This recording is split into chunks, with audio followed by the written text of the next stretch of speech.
nanti pada akhirnya kita hendak melaksanakan KTKC. Maka sebelum kita memulai KTKC kita, sebaiknya kita awali dengan doa tersebut. Marilah kita berdoa, Bapa dan Putra dan Roh Kudus. Amin. Allah Bapa yang Maha Baik, puji serta syukur kami atas kehadiran-Mu ya Bapa, atas berkat-Mu yang senantiasa melimpah hidup kami. Ya Bapa yang Maha Baik, Kau telah menemani kami dari rumah kami hingga tempat tinggal dengan selamat. Itu semua karena anugerah-Mu, sehingga kami bisa berkumpul di rumah-Mu ini untuk bersukacita, menerangkan firman-Mu dan semakin tambah pengetahuan akan Engkau. Ya Bapa, kiranya berkat dan syukur hidup kami ini karena yang sudah memberikan Engkau. Semoga apa yang kami belajar dapat terdengar, dapat menambahkan kami semakin kami dengan Engkau, semakin membuahkan hasil iman dan perbuatan, sehingga Engkau tinggal di dalam kami, Engkau juga hadir di dalam diri kami, dan semoga kami semakin menjadi anak-anak Kristus putra putri yang sejati. Pujilah Engkau Bapa dan sepanjang segala masa. Amin. Marilah kita sama-sama mengakui iman kepercayaan kita. Aku percaya bahwa Yesus Kristus adalah Allah dalam Bapa dan Putra dan Roh Kudus. Amin.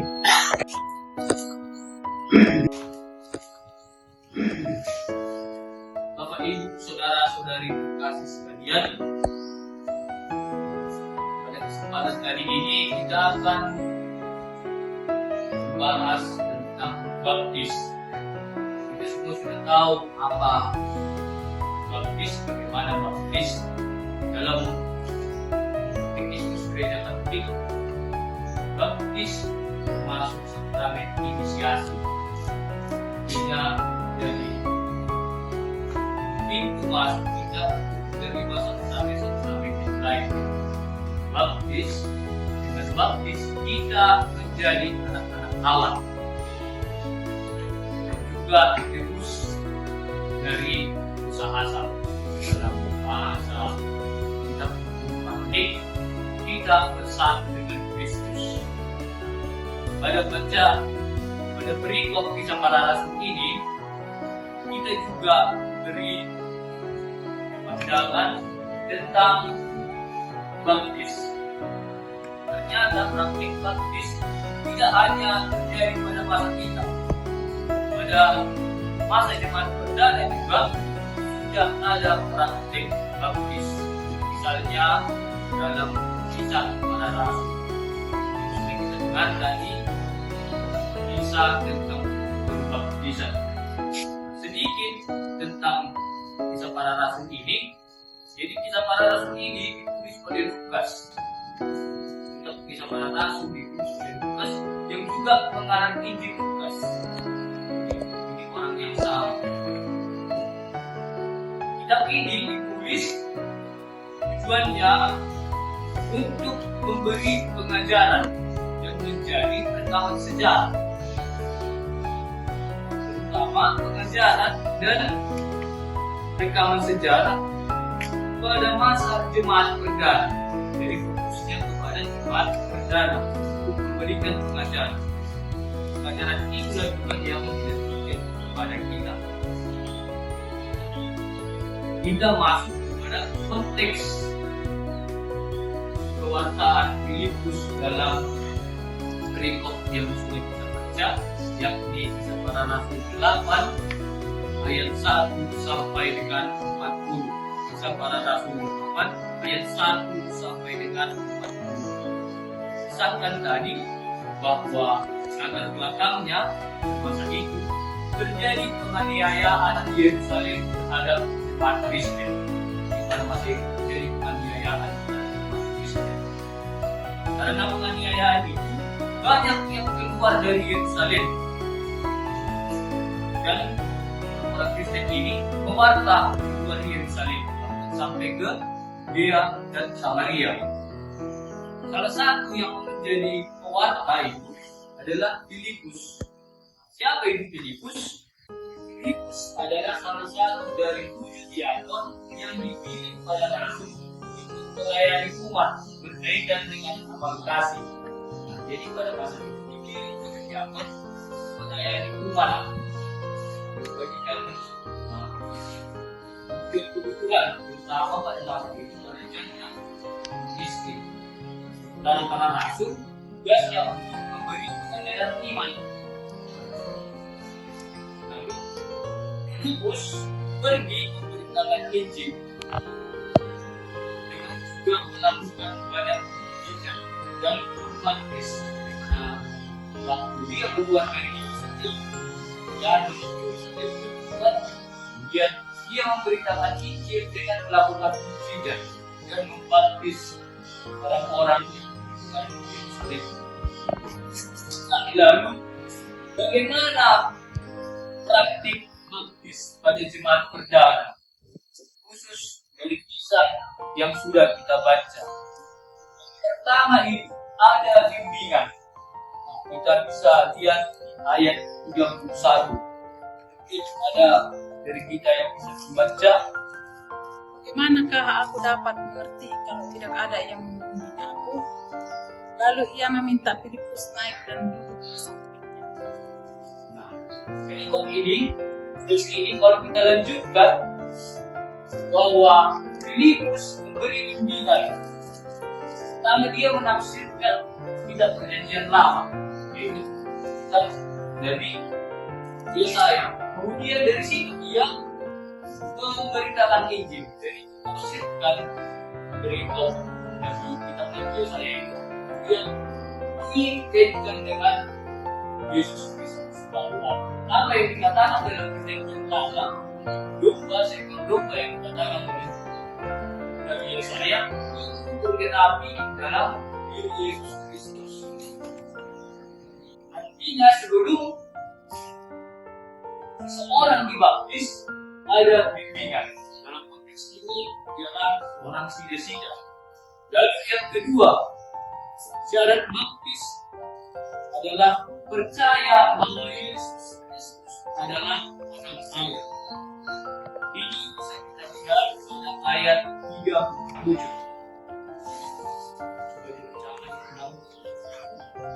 Ayat 37. Jika Tuhan percaya dengan segenap hati, boleh. Aku percaya bahwa Yesus Kristus adalah anak Allah. Nah, dari ayat tersebut kita dapat melihat bahwa sebelum seseorang dibaptis, ditanyakan dulu apakah ia percaya kepada Yesus Kristus. Dan jelas jawaban sida-sida itu bahwa dia percaya bahwa Yesus Kristus adalah anak Allah. Yang ketiga adalah materi. Materi yang digunakan dalam pembaptisan pada masa jemaat perdana dari berikut ini atau ialah air. Sejauh ini masih sama dengan kita. Kita pun menggunakan air dalam baptis. Itu bisa kita lihat pada ayat 37. Mereka melanjutkan perjalanan mereka dan tiba di suatu tempat yang ada air. Lalu kata sida-sida itu, lihat di situ ada air. Apakah halangannya jika aku dibaptis? Dari teks itu kita bisa dilihat bahwa pada masa itu praktik baptis menggunakan materi air. Digunakan dalam pembaptisan adalah air. Juga yang tidak melanjutkan pada masa kita sekarang ini. Yang keempat adalah forma. Forma yang digunakan dalam praktik baptis pada masa ini ialah dalam nama Tuhan Yesus. Nah, ini bisa kita lihat pada ayat 16. Sebab Roh Kudus belum turun di atas seorang pun di antara mereka, karena mereka hanya dibaptis dalam nama Tuhan Yesus. Inilah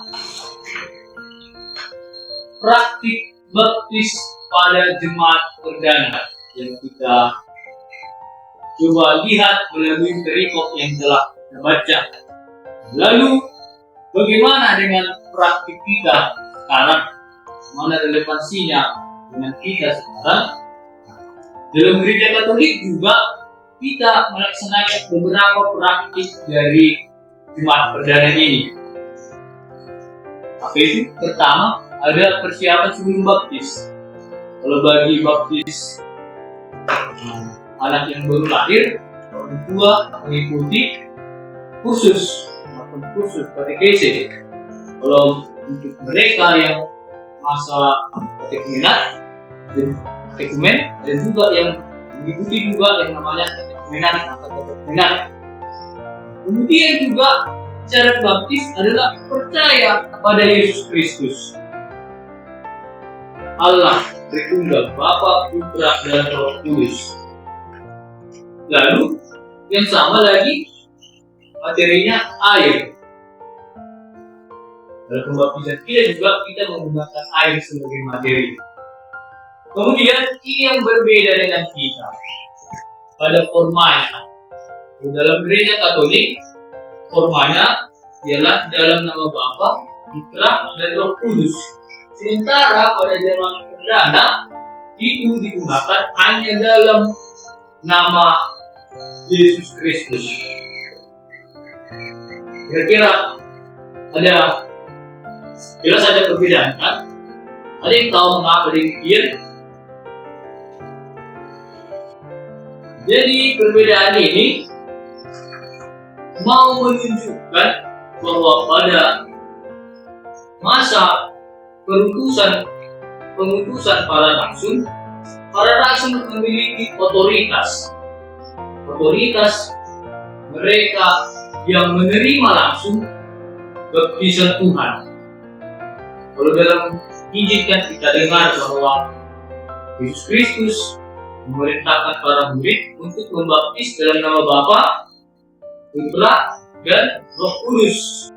Di berikut lain juga dikisahkan bahwa ketika dibandingkan dengan baptisan Yohanes membaptis dengan air, tapi Tuhan Yesus Kristus membaptis dengan Roh Kudus. Nah, jadi para murid yang langsung menerima baptisan Tuhan ini, baptisan Roh Kudus ini, di mana itu terjadi? Itu terjadi ketika peristiwa Pentakosta. Dalam peristiwa Pentakosta terjadi ketika Roh Kudus turun Roh Kudus dalam wujud bentuk tidak api. Itulah baptisan Tuhan yang diterima oleh para rasul. Nah, maka dari itu otoritas ajaran iman ada di para rasul. Sementara Filipus dia bukan bagian dari para rasul, dia adalah salah satu dari 7 diakon yang diutus oleh para rasul. Jadi dia belum bisa mencurahkan Roh Kudus seperti yang dialami para rasul. Maka pada saat itu Filipus hanya membaptis dalam nama Tuhan Yesus. Lalu setelah itu datang Petrus dan Yohanes. Dengan tarikan Petrus dan Yohanes datang ke kota itu untuk menumpangkan tangan dan mencurahkan Roh Kudus. Itulah bentuk dari otoritas. Makanya bagi kita pun, kalau itu bisa kita lihat di sakramen Krisma. Dan Krisma, uskup yang langsung memberikan sakramen. Berbeda dalam hal forma, kita lihat bahwa di Jumat Perdana hanya dalam nama Tuhan Yesus Kristus mau menunjukkan otoritas para rasul. Bahwa mereka lah yang menerima baptisan Tuhan dan yang membaptisan Tuhan dalam Roh Kudus. Tuhan membaptis mereka dalam Roh Kudus. Dan itulah dilanjutkan oleh para rasul.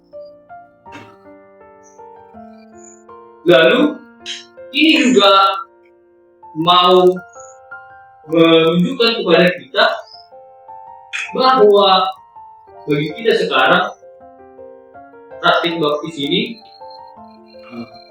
bahwa kita juga siapa saja pun bisa membaptis. Seperti dalam baptis darurat kan, siapa saja bisa membaptis.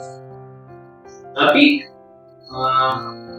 setelah dibaptis, seorang setelah dibaptis itu harus dibaptis lagi. Kalau misalnya dalam situasi sakrat maut bisa dibaptis seorang anak atau seorang yang mau bertobat menjelang kematiannya.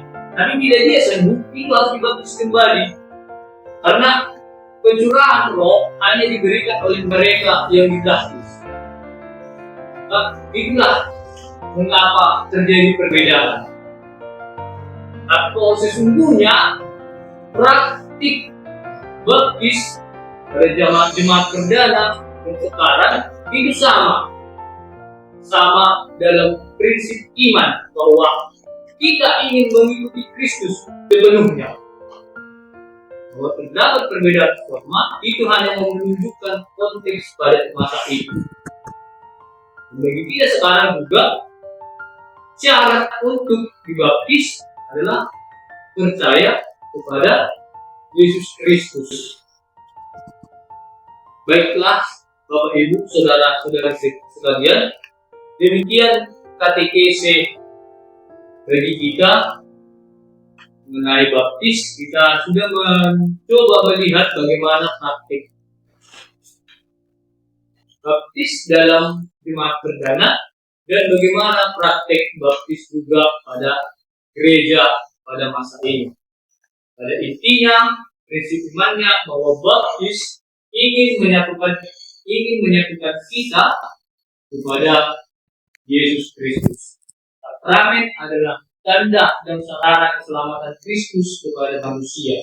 Melalui sakramen kita bersatu dengan Kristus dan kelak kita diselamatkan dan beroleh kehidupan yang kekal. Amin.